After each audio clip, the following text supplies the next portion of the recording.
I have visited your beloved islands 14 times now.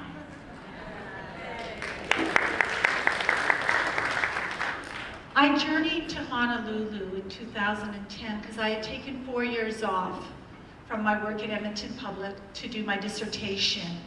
And I had worked extensively in schools along some phenomenal students and teachers and leaders and had very rich data to mine.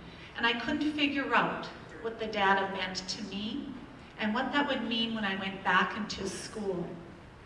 So I came to Hawaii to present my findings at an international conference held here in January, and I was looking for answers and looking for feedback. And it came to me one day as I sat on the beach waiting for my family after a long day of writing and listening to speakers and getting feedback, that I saw a ship silhouetted in the distance. And I thought to a great extent about the principal ship and how the principal ship is really about wayfinding. It's that delicate balance, very much around Polynesian notions, those intuitive notions about wayfinding as a way to conceptualize our identity and our understanding, and how that differs from very technical navigation methods used by the Europeans in early times. And it is my time in Hawaii that formed my final dissertation chapter and has profoundly impacted the work that I will share with you here today. I represent our faculty, and it is my honor to be with you here today. I'm sure they would all like to be with you here today too, given the snow back home. But it is their work, it is not my work. And when I came back from Hawaii in 2010, I got a phone call from our superintendent at the time, and I had been appointed to the principalship of a brand new school that would open. And it wasn't just any school, it was going to be called Michael Strembitsky School. And what a great honor and a daunting task ahead to exemplify and live what Mike had established in his legacy. And so the story I share with you right now is about what empowerment looks like in practice with real kids and real teachers. So from the day I took on the principalship at Michael Strembitsky School, I was responsible for all operational and instructional facets of the school. This is not my school, it is our community school. And as such, I garnered the feedback of future students, parents, and teachers when we had just broken ground by gathering them together for focus groups to talk about our vision. What were their hopes and their aspirations and dreams for the children? What kind of education did they envision for this school and their community? And it was through that process that we discovered our vision would be about authenticity and learning and the sharing of the leadership in our school. Once we determined our vision, we knew the what. And through a very similar process, and from using the educational research, we determined the instructional and assessment processes, which gave us our how. As a principal, I was allocated a large budget to build the school, and I was held accountable for prudent fiscal management. I had full discretionary decision-making over every piece of furniture, every resource, every piece of technology that was put into that school. I decided where we would hang a tack board. I decided what the school website would look like. I met with our unions to talk about contractual obligations for our custodial and maintenance workers. But I am not an expert in any of this. Of course, I'm not an expert. I had to call upon the expertise of many individuals in central office who could help me find vendors and negotiate pricing and create efficiencies. They helped me ascertain the pros and cons of the different technologies that we might put into the building, and so forth. I depended on my colleagues from central office to inform the decision-making process. Undoubtedly, all of this managerial work was very important, but each decision I made was based on developing and sustaining our vision. And our vision really was focusing about cross-disciplinary learning and project-based learning approaches. And this would demand very different thinking about the kinds of resources we would need in our building. We chose not to buy textbooks. We moved away from thinking about resources as stuff. We put greater emphasis on community resources and people expertise. Instead of textbooks, we decided to hire a full-time artist-in-residence who works on the integration of fine arts alongside of our teachers every single day in our building. And when our school opened finally in 2012, at our peak we served 1,100 students within a fully inclusive setting. Jeremy talked about when you open a school you often hire to recreate yourself. I was smarter. I chose to hire people that were different than me, because I wanted to have people who would challenge, people who would bring diversity to our building. And so I had the opportunity to select all 70 teacher support, custodial, and exempt staff in our building. And I only had ever met 2 of those 70 people before in my career. And together we created a succinct framework that would guide what we believed was important to reconceptualizing teaching and learning in our building. At our school, we focus on 4 distinct areas that are premised on the notion that everything we do needs to build the capacity of the people who serve the children. So the first component of our framework revolves around the creation of organizational routines and artifacts. So one, very simply, is our timetable. One of the barriers to authentic and cross-disciplinary learning for us was our timetable. And we came to see that the very structure that was limiting our possibilities for teaching and learning was a structure that we had created ourselves. So we decided to change our timetable and create a common timetable for children from kindergarten to grade 9. And this would allow our teachers to work across divisions. This would allow children to work across classrooms. We no longer would define learning by the classroom in which a child hung their coat. Rather, children in our building move from one teacher or one classroom to another throughout the school day, depending on the needs of that learner, the expertise of the teacher, or the task at hand. How we use our time can change. Learning is what remains constant. In addition, we said goodbye to those long-range plans that we had written for years and years. And we empowered teachers to develop in teams, rather than as individuals, curriculum design maps. We asked them to go to the curricula and not get hung up on the minutiae of all the details, all the bullets and all the outcomes, but to interrogate the philosophical intent of the curricula. What are the big ideas? What are the big questions that drive learning? This allowed us to strategically position 21st century competencies and has created greater authenticity in learning. The second area that we have focused on in our framework is the building of collaborative structures. School improvement is a collective, highly collaborative knowledge building process, and we have identified relationships characterized by interdependence as absolutely critical to empowerment and ensuring sustainability of the changes we make. Every teacher is a leader in our building, and as such, each one participates on a design team. And each design team focuses on key facets of instructional practice in our building. And these teams vary from the integration of new technologies, to meeting diverse learner needs, to creating career pathway implementation plans. I am absolutely relentless on finding time for teachers to collaborate. That is what creates quality teaching and learning. Our teachers meet on a weekly basis, and as much as possible, I try to give them release time during the school day every month to work with their teams.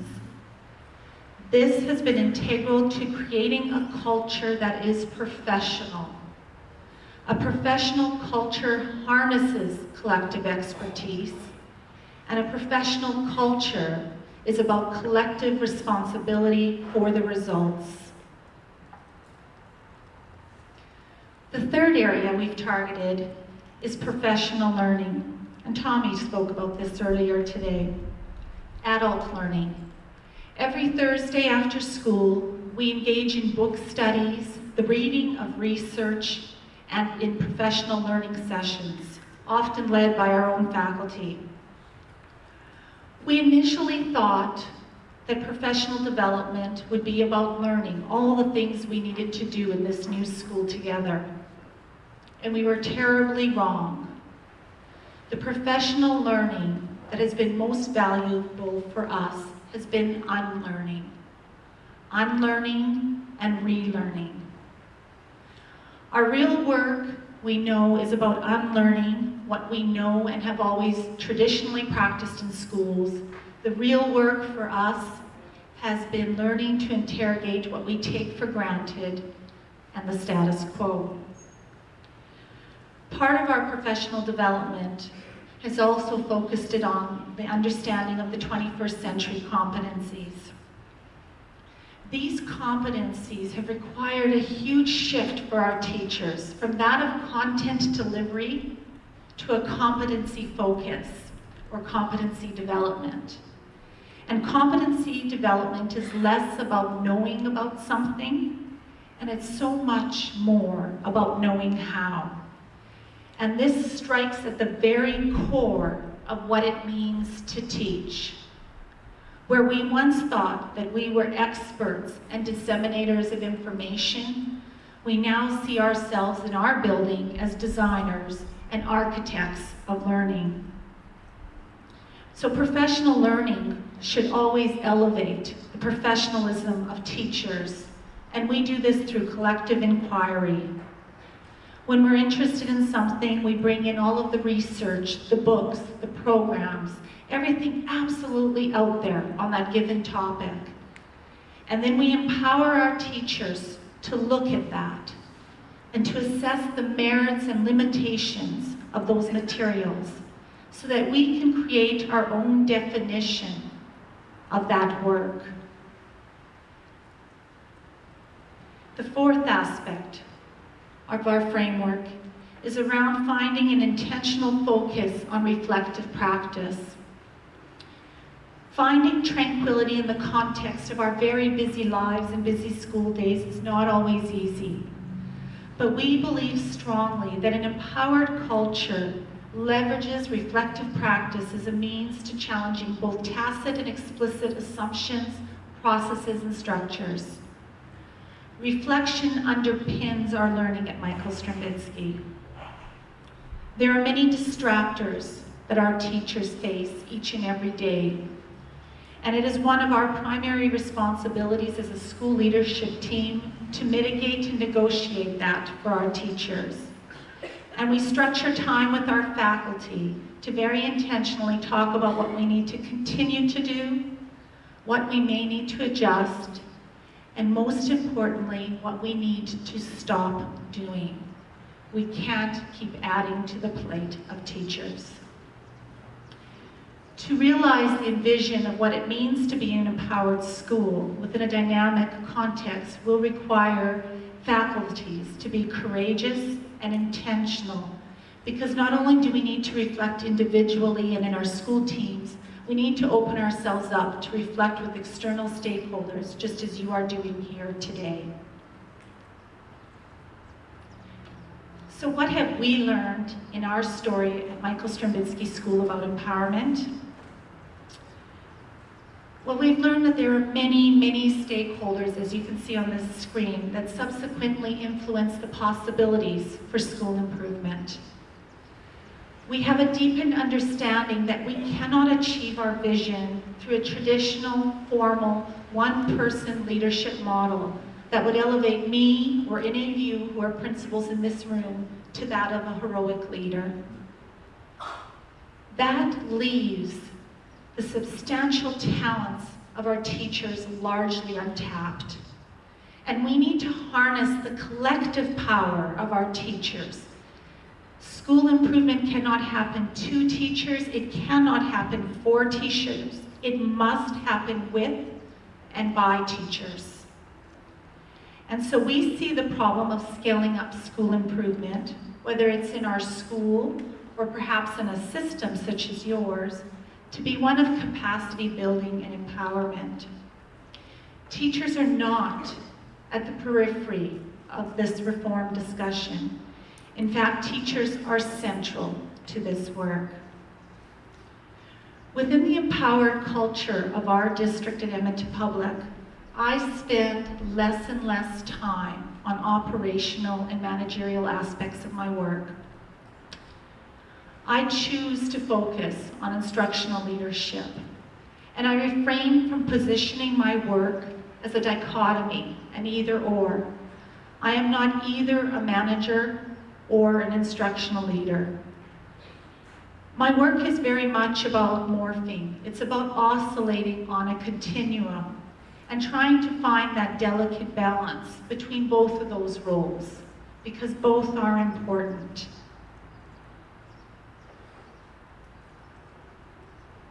This is a sample of what teaching and learning looks like back home. That being said, I would be remiss if I did not speak to the notion of assessments of teacher effectiveness and student learning. I am sure here that that is a highly contested debate, as it is back home for us. There are tendencies of scholars, practitioners, and policymakers alike to measure our results through student achievement outputs, which often means standardized test scores. I understand the importance of that data, I value that data, and I use that with our team. However, at our school, we believe that a narrow focus on such outputs may inadvertently exclude other criteria and possibilities for teaching and learning. As a principal, I use data to drive my decision-making, to provide public assurance. However, I question here today, and when I go back home, we will continue the conversation around how else might we provide evidence of high-quality teaching and learning in all of our schools. How do we show people that we are developing compassion and understanding in our schools and across borders? Might other measures of effectiveness include the sense of community you instill in your building, the level of parental involvement, the citizenry of your student body, the extent to which the teachers will be empowered to make decisions in the buildings in which they work? Our work, your work, is messy, complex, and it's ambiguous.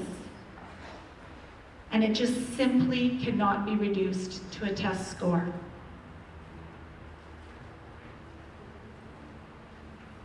So my closing thought: whether you're opening a new school, such as the opportunity that I was privileged to have, or if you're looking at retooling and rebuilding a system, we are always confronted with a choice. The choice is, do we maintain the status quo, or do we take a risk and try to conceptualize every facet of teaching and learning, every facet of what we do as a means to empowering our schools and the people who serve the children? This conversation started today as a testament to your choice to take up a position around paradigm pliability.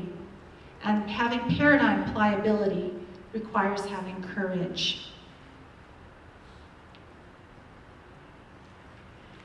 Within a school-based decision-making framework as developed by Mr. Michael Strembitsky, I am fully trusted to be a leader.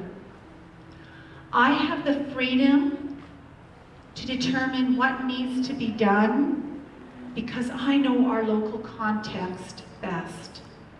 There is no one size that fits all.